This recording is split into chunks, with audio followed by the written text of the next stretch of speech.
우리 서로 인사 나눕니다. 보고 싶었습니다. 주일이 기다려졌습니다. 우리는 한 가족입니다. 오늘 아침에 뉴스를 보니까 YTN에서인가 세계 환경단체 대표가 이렇게 말합니다. 이제 지구온난화 시대는 끝났습니다. 와, 좋다 하겠더니 온난화 시대가 끝나고 지구가 끓는 시대가 되었다라고 합니다. 이 이상기후가 보통 심각한 것이 아닙니다. 여러분 좀 느껴지지 않습니까? 참 지금이라도 때가 늦었다는 감이 듭니다만 지금이라도 정신 차려야 되겠다 이 생각을 많이 하게 됩니다. 제가 신학교 때 목회 실습이라는 과목이 있습니다. 여기에 강사로 목사님들이 돌아가면서 이렇게 현장에 계신 분들이 와서 1시간씩 강의를 하셨습니다. 그런데 그 목사님 중에 한 분이 기억 남는 분이 있습니다. 이 목사님이 꼭 이렇게 말씀하셨습니다. 설교는 하나님이 주시는 말씀으로, 여기까지는 다 알겠죠? 설교자와 청중 모두에 주는 말씀이다. 그래서 미리 녹음을 해와서 녹음기에다 딱 여기서 강단에 틀어놓고 설교자도 같이 앉아서 들어야 된다. 무슨 뜻인지 아시겠죠? 그러니까 나는 설교하는 사람이니까 당신들 들으시오가 아니라, 그렇죠, 설교하는 사람 자신에게도 하나님이 말씀하신다. 이것을 분명히 알고 잘 준비해라, 이런 뜻이겠죠. 그래서 오늘 말씀은 방금 말한 대로 설교자인 제 자신에게 하나님이 주시는 말씀이다 라고 생각하며 그렇게 준비를 했다는 것을 미리 말씀드립니다. 여러분, 이 세상 공평하겠다고 생각됩니까? 불공평하다고 생각되십니까? 여러분 생각할 때 이 세상 공평한 것 같습니까?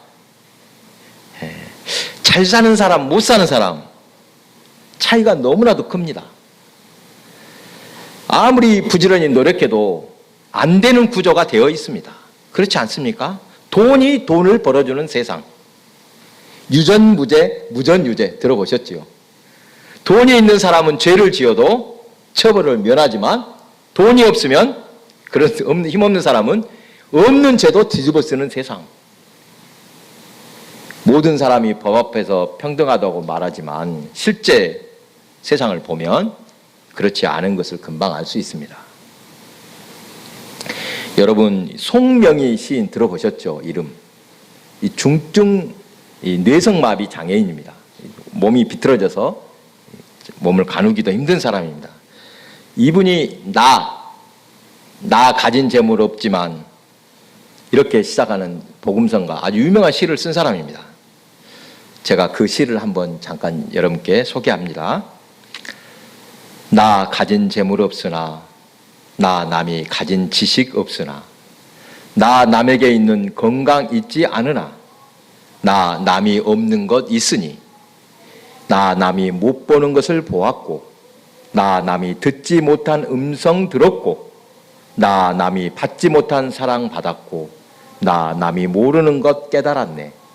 공평하신 하나님이 나 남이 가진 것 나 없지만 공평하신 하나님이 나 남이 없는 것 갖게 하셨네. 아멘. 송명희 시인의 간증입니다. 이분이 낳을 때 뭔가 잘못돼서 그때부터 뇌성마비라고 합니까? 뇌를 다쳐서 몸이 정상이 아니었습니다. 고개도 제대로 가누지 못하는 자신의 처지, 또 집이 엄청 속된 말로 찢어지게 가난한 집에서 살면서 마음에 얼마나 상처가 있었겠습니까? 불평이 늘어만 갔습니다. 그러던 어느 날 예수를 믿고 마음에 이런 음성이 들렸다고 합니다. 하나님 성령의 음성이지요. 말하는 대로 받아 쓰거라. 그렇게 시작된 시가 바로 이 시입니다.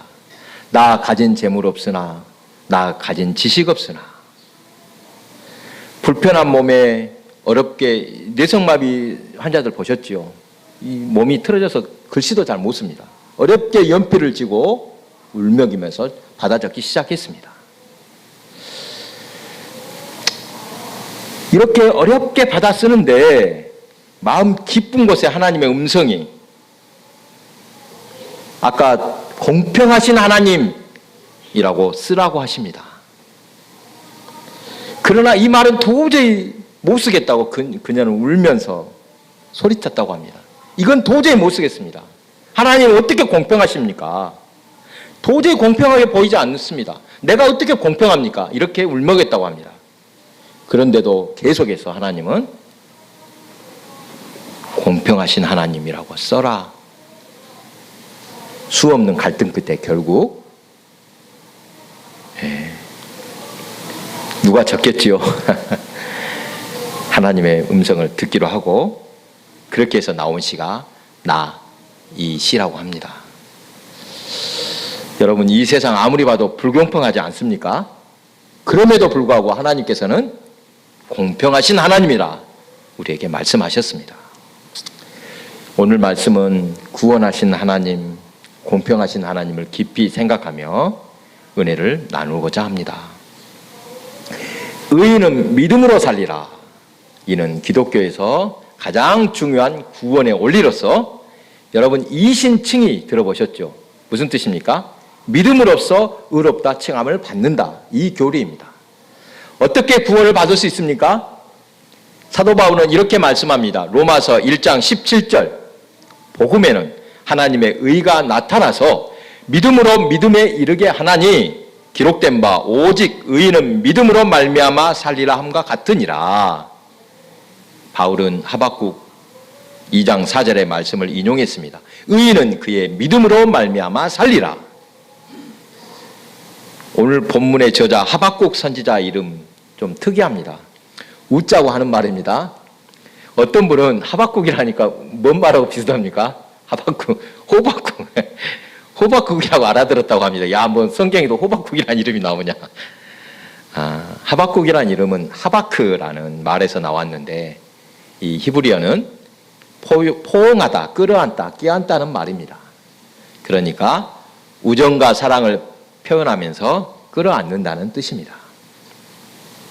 이 하박국 선지자가 활동하던 때 그때 당시 유대는 전쟁의 기운이 감도고 있던 때입니다. 아수르가 망하고 바벨론 제국이 일어나던 때입니다. 이미 북왕국 이스라엘이 아수르에게 멸망했는데 이제는 그 아수르를 멸망시킨 바벨론이 남유다를 공격하고 망하려고 하는 때였습니다. 비록 유다가 하나님 앞에서 잘못을 저질렀고 불의를 행하였더라도 하나님의 백성인데 그 하나님의 백성을 다스리는 수단이 그들보다 더 나쁜 나라, 더 악하디 악한 그 왕국을 들어서 유다를 심판하신다. 너무도 가혹하게 여겨졌습니다. 제가 늘 예를 들어드렸죠. 내 아들이 말을 안 듣는다고 동네에서 가장 나쁜 불량배를 갖다가 야, 우리 아들 좀 와서 때려줘라. 이렇게 했을 때 그 아들이 얼마나 큰 상처를 받겠습니까? 아버지가 회초리를 들어야죠. 어떻게 그럴 수 있습니까? 하박국은 불의한 자가 잘되고 의인이 고통당하는 것을 보면서 하나님께 질문하고 있습니다. 하나님, 이러실 수 있습니까? 분명히 하나님은 살아계시는데 하나님을 믿는 나라의 불의가 난무합니다. 의인이 고통을 당합니다. 이 세상에 왜 악한 사람들이 망하지 않고 오히려 잘 됩니까? 의인이라도 범죄할 때 그들을 징계하고 심판하는 것은 마땅한 일이지만 왜 더 악한 사람을 들어서 그들을 심판하십니까? 참으로 가슴 아픈 질문입니다. 이런 몇 가지 질문으로 하나님 앞에 기도하면서 그는 초소 망루에 서서 하나님의 응답을 기다리고 있습니다. 서양 격언에 한 번도 의심해 본 적이 없는 사람은 한 번도 믿지 못한다라는 말이 있다고 합니다. 무슨 뜻인지 알겠죠? 신앙이란 의심이 생기면 그것을 하나님 앞에 가지고 나가서 해결하면서 신앙이 성장한다는 것입니다. 이것이 신앙생활의 과정입니다. 그렇죠? 살다 보면 의심이 생기기 마련입니다. 오늘 본문의 하박국은 이 부조리한 세상을 보면서 한탄합니다. 그에게는 지금 몇 가지 의문이 있습니다. 하박국 1장 2절. 여호와여 내가 부르짖어도 주께서 듣지 아니하시니 어느 때까지리이까. 내가 강포로 말미암아 외쳐도 주께서 구원하지 아니하시나이다. 여기서 어느 때까지리이까, 이 말은 우리가 흔히 하는 말 중에 정말 한이 맺혀서 하는 말 있지 않습니까? 가슴을 치면서 깊은 탄식의 말이라고 합니다. 부르짖어도 하나님은 응답하지 않는다는 것을 가슴 절절하게 호소하는 말입니다. 당시 유대 사회는 강포였습니다. 사람들이 의롭지 못하고 불의합니다. 왕이나 귀족들은 힘없는 백성들 무자비하게 억압하고 폭정을 일삼습니다. 꼭 지금 시대 같습니다. 너나 할 것 없이 모든 사람이 죄악을 일삼습니다.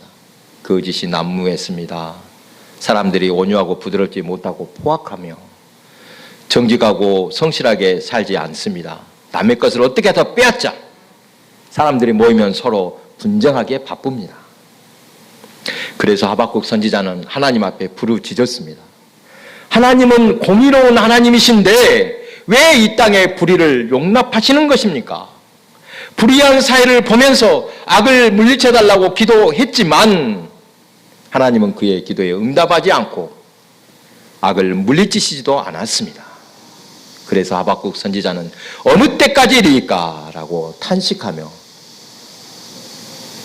하나님께 호소하고 있습니다. 아무리 어두운 시대라도 소수의 의인은 있습니다. 당시 유대에도 소수의 의인이 있었습니다. 정직하게 또 정의롭게 살려고 할 때 악인들이 그들을 가만두지 않습니다. 애워싸고 핍박하고 못살게 굽니다. 율법은 땅에 떨어지고 해이해졌습니다. 정의가 사라졌습니다.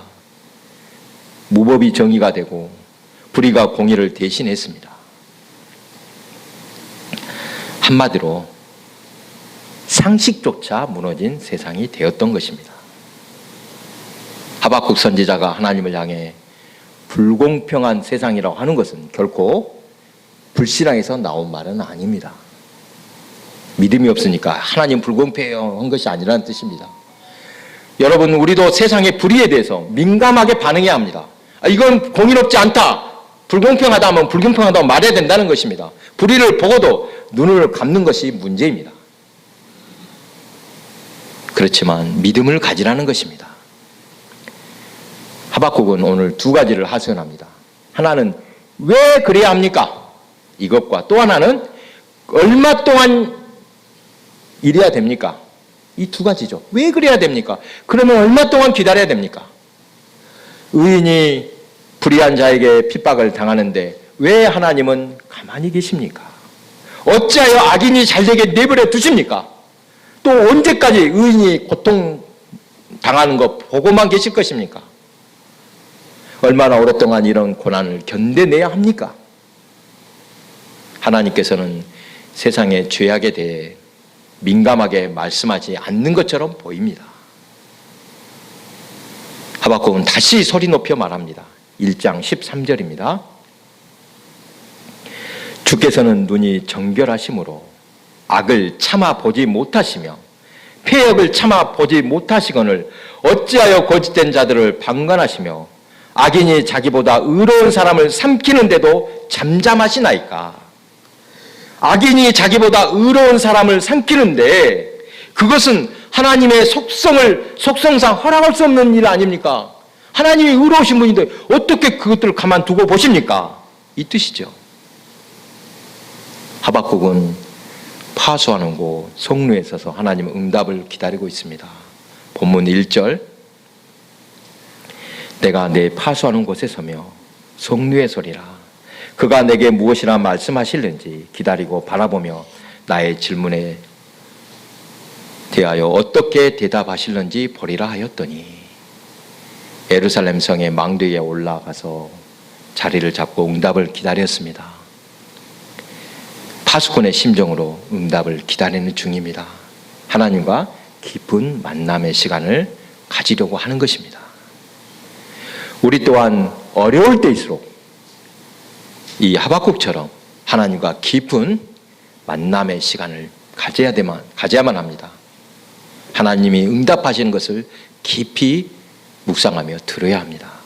영성의 시간 필요합니다. 말씀을 읽고 묵상하며 기도하는 시간, 어려울 때일수록 이런 시간을 꼭 가지시기 바랍니다. 그렇게 깊은 만남의 시간을 가질 때 하나님께서는 오늘 본문의 말씀을 주셨습니다. 2절입니다. 여호와께서 내게 대답하여 이르시되 너는 이 묵시를 기록하여 판에 명백히 새기되 달려가면서도 읽을 수 있게 하라. 하나님의 응답하신 말씀을 판에 기록하라고 하셨습니다. 절대 잊지 말고 꼭 기억하라는 뜻입니다.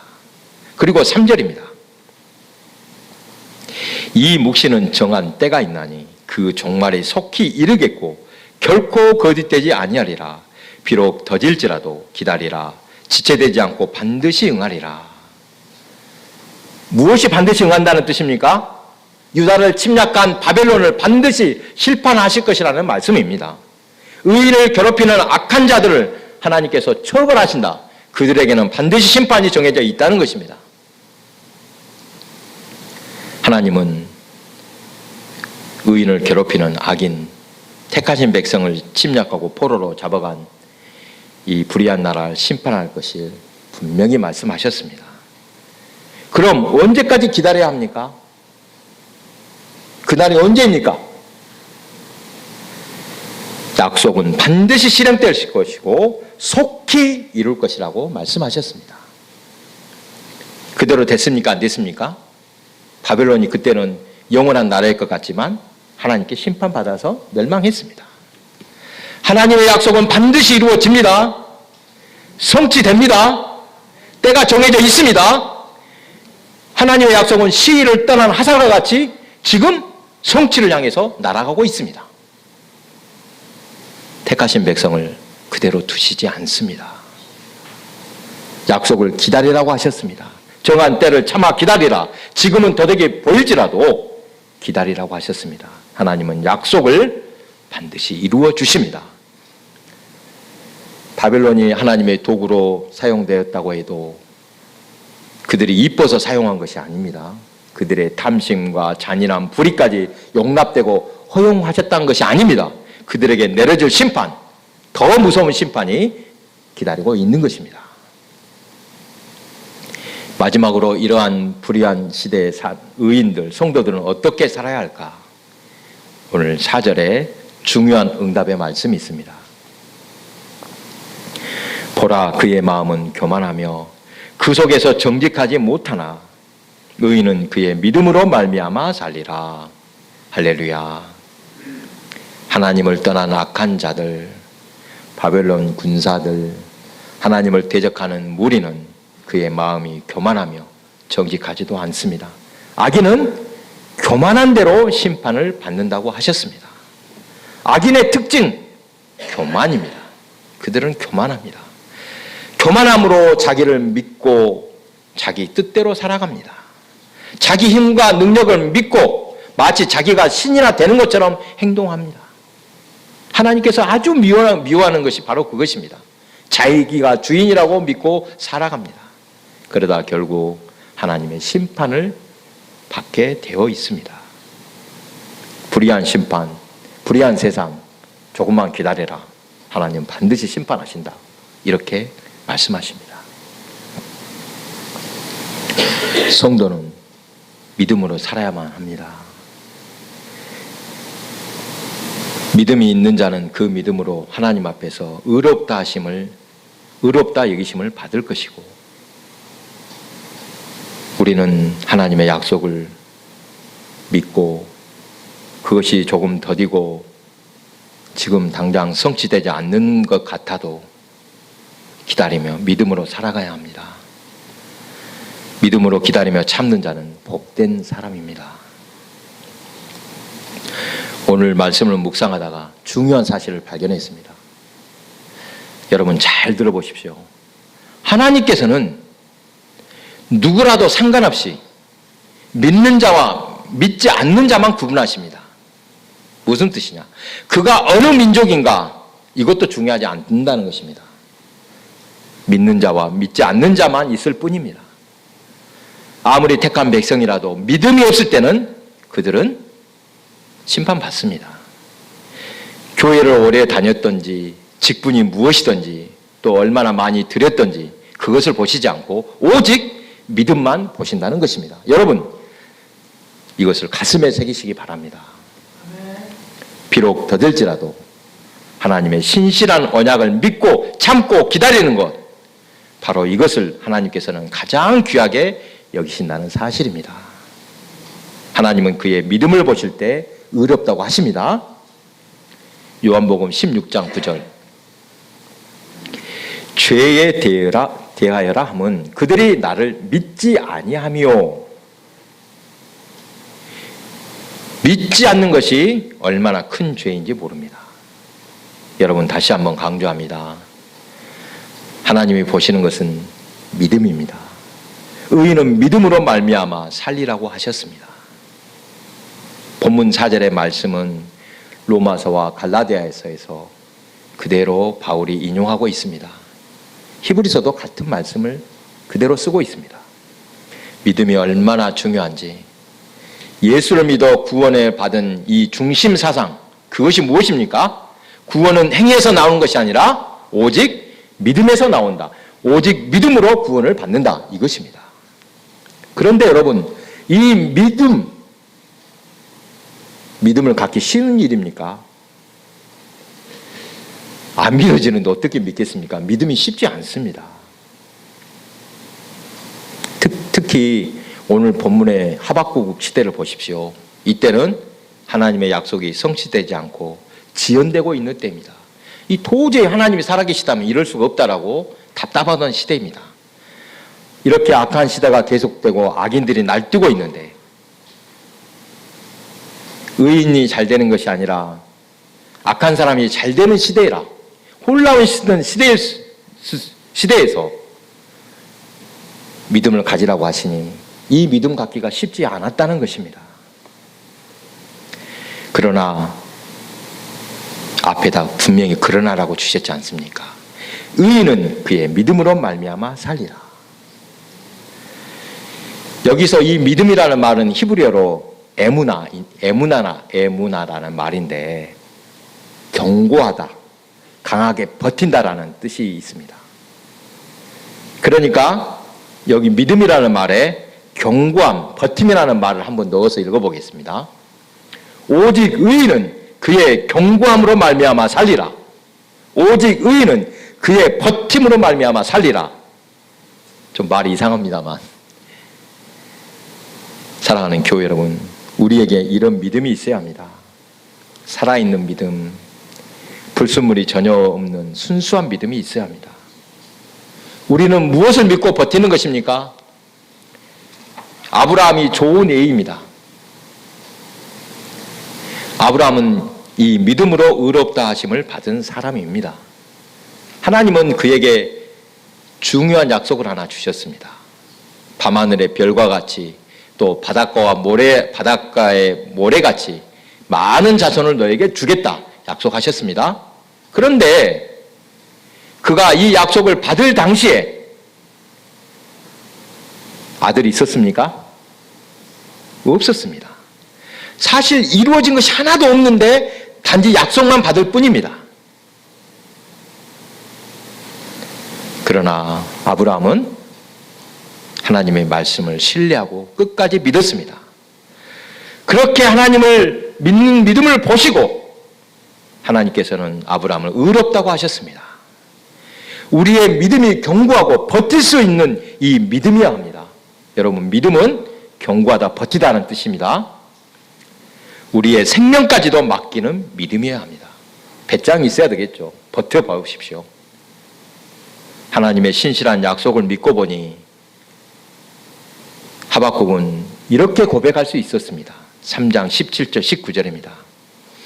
비록 무화과 나무가 무성하지 못하며 포도나무에 열매가 없으며 감람나무에 소출이 없으며 밭에 먹을 것이 없으며 우리의 양이 없으며 외양간에 소가 없을지라도 나는 여호와로 말미암아 즐거워하며 나의 구원의 하나님으로 말미암아 기뻐하리로다. 주 여호와는 나의 힘이시라. 나의 발을 사슴과 같이 하사 나를 높은 곳으로 다니게 하시리로다. 하박국은 앞에서 뭐라고 했습니까? 어찌하여 이렇습니까? 라고 탄식했지만 지금은 없을지라도 라며 감사하는 사람으로 변화되었습니다.